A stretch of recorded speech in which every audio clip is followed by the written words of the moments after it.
There's lots going on in the gaming community right now with Gamergate 2.0. So welcome back to Views with Hughes, Jennifer News. This is Jerome Hughes, and today's top story, Stellar Blade is winning, and a lot of people out there are hating that. So let's go ahead and get right into that, okay? So we all know that gaming isn't in the best of the best states right now because of the fact that, you know, there's gamer journalists out there that's basically complaining about the narrative, and then there's also a whole issue with Sweet Baby Inc. and now with Compulsion Games and stuff too.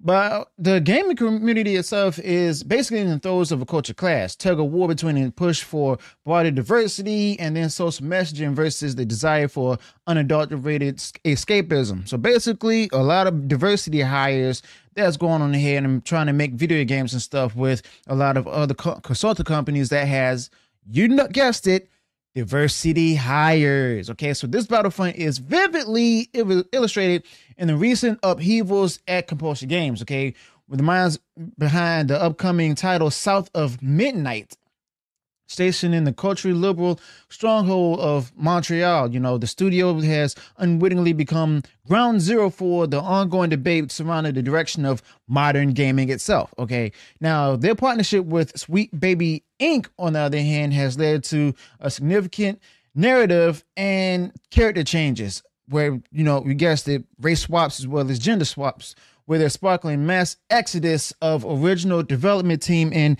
igniting controversy among the gaming population. Okay, so Compulsion Games had previously navigated the choppy waters of the gaming industry with their rise of We Happy Few, okay, which met with mixed reviews, but managed to carve its niche, all right? And then came South of Midnight, a project that promised much, but has been mirrored in controversy following the studio's decision to bring Sweet Baby Inc. into the fold, all right? And this also, collaboration saw the game's narrative and protagonists undergo significant changes, decisions that didn't really sit well with the original team, leading to 90% of them walking out the door. Okay. Now, the replacements, although undoubtedly they're passionate, they lack the expertise that's needed that departed with their predecessors. Okay. And this led to concerns about the game's direction and quality. All right. And it's also underscoring a larger issue within the industry itself, where the impact of the external ideological pressures of the creative process is at the heart of the game development. All right. And this also, this turmoil is a small, significant part of a broader debates engulfing the gaming community itself that's often, you know, caught up in discussions surrounding Gamergate2. All right. The movement reflects the segment of the gaming community's pushback against what they perceive what we see as forced integration of political correctness and forced diversity initiatives into gaming. Stellar Blade, on the other hand, stands out as a counterpoint to this trend, where the game has garnered significant focus and acclaim for its focus on delivering and like a big entertaining experience without actually falling to the external pressures to try to incorporate any kind of social or political messages. In other words, woke. All right.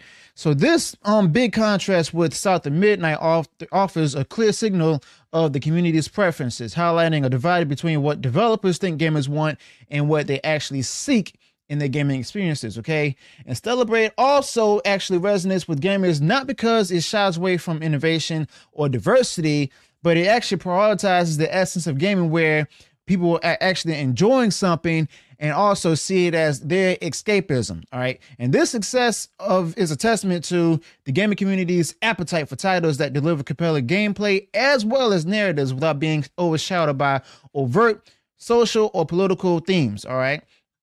Or in other words, woke ideology. And this enthusiasm for Stellar Blade serves as a referendum on the current state of the industry, illustrating a clear preference for games that maintain a focus on what made them beloved in the first place, which is the ability to actually transport players to other worlds and experiences free from the baggage of the real life controversies. Okay.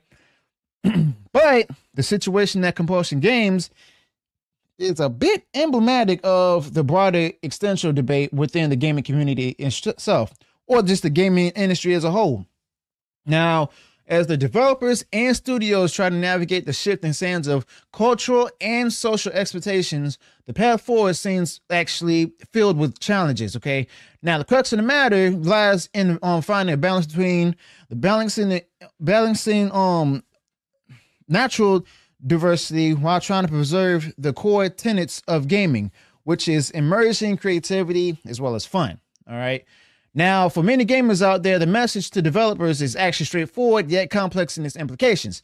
Where they crave games that captivate and enchant them. All right, that challenge and entertain them without serving as particular vehicles for woke ideologies. Okay, and they advocate for diversity in gaming, for stories and characters that reflect a broad spectrum of experiences and identities, but not at the expense of the gaming experience itself. In other words, you can make it diverse and you can make it inclusive, but just make sure that it's natural rather than forced.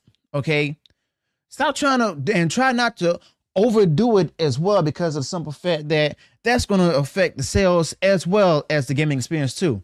Now, as we stand at these kind of crossroads, the future of gaming hangs in balance, and one got to ask: will the developers actually take heed of the call of the audience, or will the industry continue down the path that risks alienating its core base? But as far as I'm concerned, only time will tell. But one thing is clear: the games that manage to strike the right balance between innovation, inclusivity, as well as pure entertainment will be the ones that endure the hearts and minds of gamers all over the world. So let me know your thoughts about this in the comments below. Also, what do you think about the current direction of the gaming sphere? Because we see here that Gamergate 2.0 is in full effect because of the whole fiasco with Sweet Baby Inc. and stuff. And then there's also other consulting companies like Black Girl Gamers coming in the fray. And basically, they're the ones that's actually leading the whole charge of this to make things even worse for gamers. I mean, we've seen like different podcasts and stuff and other YouTubes out there who's defending Sweet Baby Inc. And at the same time, they forget about who the customers are. All right. And it's thanks to them that these gaming companies like that's making these video games and stuff are losing their core audiences of customers and stuff. And it's a real shame because of the fact that we only have so far one gaming company, not gaming company, one video game out there, Stellar Blade and stuff. It's really popular because of the fact that they're sticking with what the fans want. Okay. Now, I'm a Christian man. Okay. And there's also another reason for this, but I don't really care about, how like skimpy the female characters are, the outfits are, how big their butts are, how big their breasts are, how curvy they are. That's just me. That's one aspect. The other aspect, if you caught me on Lorena Creole's on live stream, you know where I'm going with this. But the fact of the matter is that they're basically giving what the gamers want out there. Okay, if there's a lot of gamers out there that want women in skimpy outfits, they made it for them. Okay, nothing I can do about it. Nothing you can do about it. So that's what they sticking with. All right, it's just that a lot of other people out there, YouTubers out there, they have a problem with this. Okay, they don't see them.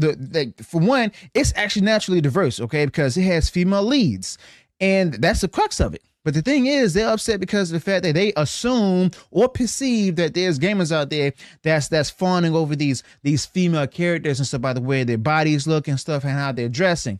But they want it to be like according to like what like several average women out there look like, basically thick or give them like more masculine features on the faces and stuff. But the fact of the matter, that's not what the gamers want. Okay, they see that as them interjecting woke ideology and political messaging into the games and stuff. You don't do that with someone's escapism. It's that simple. All right. Or do you not care about making money or turning a profit? It seems to me that these gaming companies need to leave these consulting companies alone and not worry about having a good ESG score. All right. So let me know your thoughts about this in the comments below. Also, be sure to include any additional thoughts you have on this particular matter. If you enjoy what I shared in this video, go ahead, smash the like button, share far wide across social media. And if you haven't done so already, you enjoyed all the content I put out there, go ahead, subscribe to the channel, click the bell notification.